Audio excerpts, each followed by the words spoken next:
People go out of their minds for Outlander. The wildly popular first book in Diana Gabaldon's best-selling series is about Claire Randall.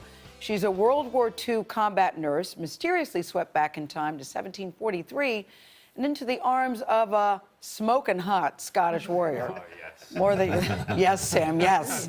More than 25 million copies of the novels have been sold worldwide. Now the genre-bending epic books series that mixes fantasy, history, and romance is being adapted for TV. The international cast includes Irish actress Caitriona Balfe and Scotland's Sam Heughan. The Dougal and the others will be waiting further up the stream. We should go. I'm not going with you. Yes, you are. What? Are you going to cut my throat if I don't? I know. But you don't look that heavy. Now, if you won't walk, I shall pick you up and throw you over my shoulder. Do you want me to do that?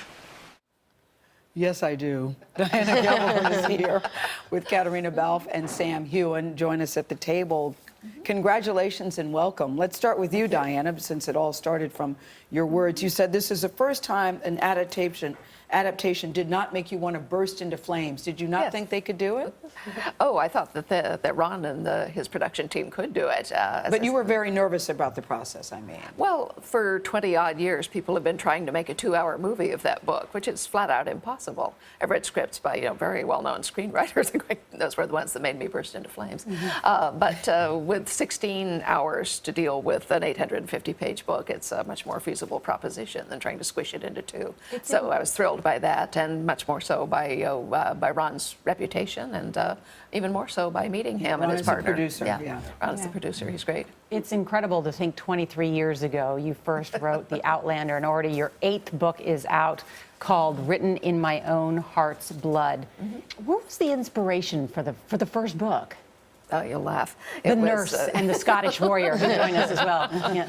Well, it was that I wanted to write a book for practice to learn how to write a novel. I decided historical fiction was the easiest thing to write. I was a research professor, knew my way around a library. And so I was looking for a time and place to set it. And I saw a really old Doctor Who rerun in which the doctor had picked up a young Scotsman from 1745, so a young lad in a kilt. And I said, well, that's kind of fetching. I found myself still thinking about it the next day, and I said, well, you've got to start somewhere. Why not? Scotland, 18th century, so that's So where. you decided to write a book so that you could learn to write a novel. Yes, exactly. That's the best way. Yeah. And were the two of you familiar with the series? Caitriona, you go first. No, I hadn't heard about it until I got the audition, and then once I found out they wanted to test, I called up my local bookstore, and they had 1 copy left, so I was like, I'll be there in 5 minutes. And as I was buying the book, the guy at the cashier was like, you know they're going to make a TV series out of this. And I was like, really? And then he said, yeah, I did my thesis on Ron D. Moore. So I was like, this is a good omen. A good I like this, yeah. And Caitriona, you're Irish. I am Irish, yes. And so you're paired up with a Scottish warrior. It's a terribly difficult job, but yes, I am. How was that playing that, Sam? And was your hair always like that? Because you look like a Scottish warrior. You look like you could be in that role. Yeah, very sexy. Oh, thank you very much. Thank you. Yes, I will come back here anytime you want. No, it was just a great prospect, and I had to put on a bit of weight, and I've obviously grown out my hair, and I'm really enjoying it. Had you read any of the books too? Were you unfamiliar? No, I hadn't, and then I obviously did the same as Caitriona and sort of went online and had a look and saw this great world that Diana's written. And then I was a huge Battlestar Galactica fan and Star Trek fan, so to work with Ron was like a bit of a dream, really. People are always making the comparison to Game of Thrones.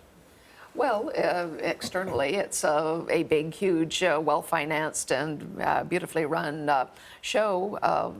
Extensive, spectacular, and based on a huge and fairly popular chain of books, so to speak. Game of Thrones is not historical fiction, but it's fiction, and it involves sort of warriors and stuff. But don't you think in some ways that has helped the popularity in terms of launching your show? Yeah. Of course, just the idea that you can base a long-running popular show on a series of long-running popular books, and have the show be not only based on or inspired by the books, but actually paralleling the world of the books. It gives an extra dimension to those fans of the books, and the show itself then, we hope, will draw in other people to the books. And there's so many fans of the book, for Sam and Caitriona, and they have preconceived ideas about what the people should look like, what Jamie should look like. I think they did all right with the Jamie part. But were you worried about? Were you worried about? Would you be able to live up to what people's fantasies and expectations were? Obviously, yeah. I mean, this, they've been waiting for this to come out for over 20 years, and we wanted to do them service, and we didn't want to mess it up. But everyone on the show is a fan of the books, and we've tried to stay as authentic and as close to the books as possible. And I think we've done that. Yes, You wear a lot of kilts.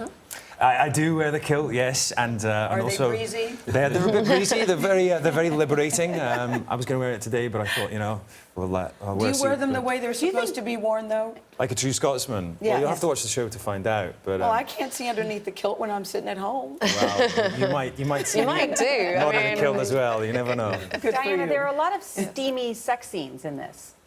Well, there's, yeah. I mean, it's the story of people who are not only attracted to each other, forced to be married, but then, remain married for quite a long time. And as I said originally, it's not a romance. Romances are over when the courtship is over. Yeah. This is the story of people who share their lives for 50 years, and sex is a part of that. And Caitriona, what about this World War II nurse who gets transported back in time? Really kind of a pioneering, fascinating female character. Yeah, I mean, it's such a dream role to play. I mean, she's such a strong, intelligent woman. And researching that time period, it's incredible. My grandmother was a nurse during the Second World War, so I had an emotional link to that. And I read these incredible first-hand accounts of nurses who were there on the front lines, and it's just, you realize the strength of people in that time and what they went through and how they were able to just pick themselves up and constantly move forward. And I think that's something that Claire does. Well, congratulations. Thanks to all of you. so Great much. to have Thank you you. here. Appreciate it. Thank you. And Outlander premieres August 9th on Stars. Ahead, what's wrong with this picture? The mystery that followed Gail around all day. I follow you, Gail, on Instagram. This was too funny. That's next on CBS This Morning. Mystery? Not a mystery. That's a stupid with two O's.